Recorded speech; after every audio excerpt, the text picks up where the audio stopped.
So my background is in theatrical sound design and engineering for both theatre and live events. I was really interested in working with spatial audio, and there were some fantastic hardware solutions on the market, but I didn't find a solution that was accessible for me at the time. I wanted a software solution that I could work with very quickly, and so along with my brother, we built panLab, which was a spatial audio solution that was designed to work exclusively with QLab. That is expanded now with panLab Console and now TiMax panLab to integrate with QLab and also a whole host of mixing consoles and processors.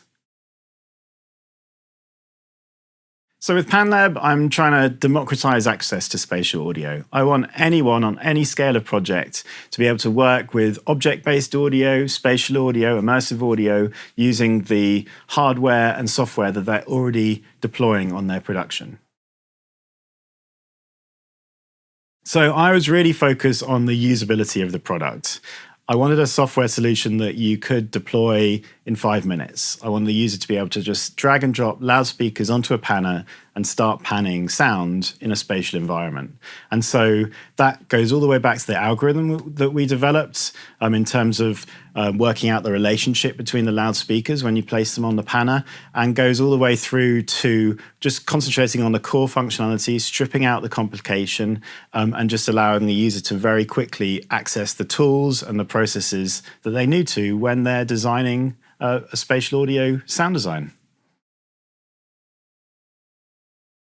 So panLab is for anyone working in live theatre or live events where you want to start adding spatial movement or spatialization or spatial workflows to your sound design.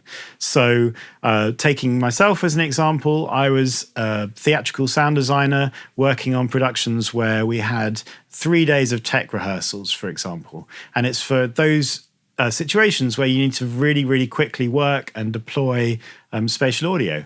It could be for live events, say a corporate presentation or a car launch, where you just get into a space and you need to quickly commission and deploy your sound design in a matter of hours. So panLab is for anyone who wants to work with spatial audio with really quick deployment times.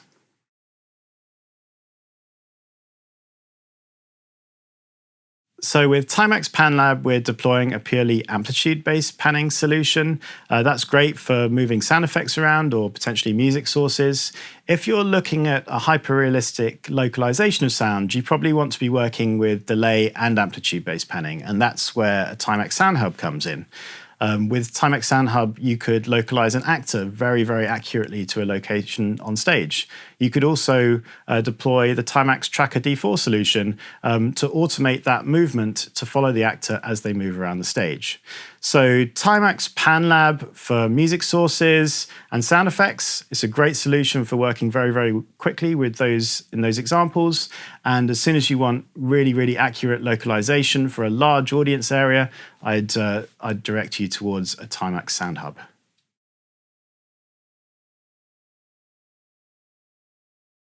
Oh, it's such an exciting time to be working in spatial audio at the moment.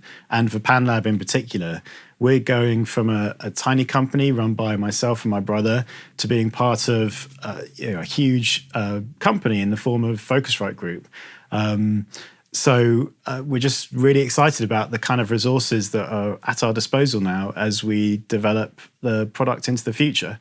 TiMax panLab is a great example of that. We're adding a raft of new features, and this is just the beginning. So users of panLab 3 will see a huge upgrade with TiMax panLab. We've upgraded the algorithm from 2D to 3D, so users can now place sources on the height axis. We've added tools like being able to loop sequences, being able to work offline from QLab, and tempo mapping of sequences as well. So you can do BPM mapping of sequences, which is great for producers and music producers. And we've done a load of work behind the scenes optimizing the code. And so TiMax panLab now runs on a much older selection of Macs as well as the latest M1 series Macs. So with TiMax panLab, you can now add spatial audio capability to QLab.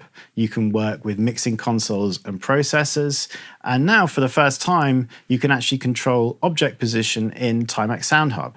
So you can use the same interface that you're familiar with from all of those other integrations and control object position and level position and automation of a TiMax Sound Hub object. Oh, I'm incredibly excited. We've got obviously the resource to develop TiMax panLab and take that to the next level, but we've also got such an exciting roadmap of products on the TiMax side.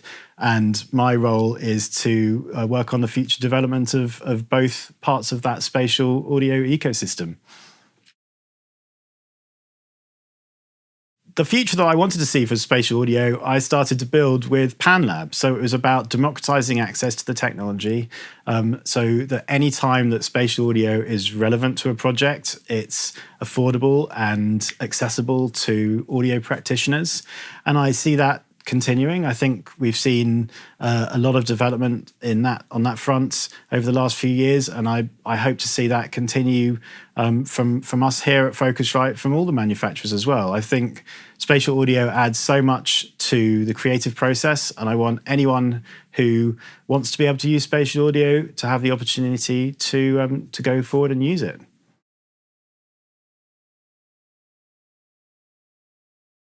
So with TiMax, we're building a portfolio of products. So there should be a spatial audio solution with the TiMax branding on it for any type of live audio or event-based audio project. So that's why I think that wherever you are in the industry, whatever the production is, if you've got a need for spatial audio, you should consider TiMax.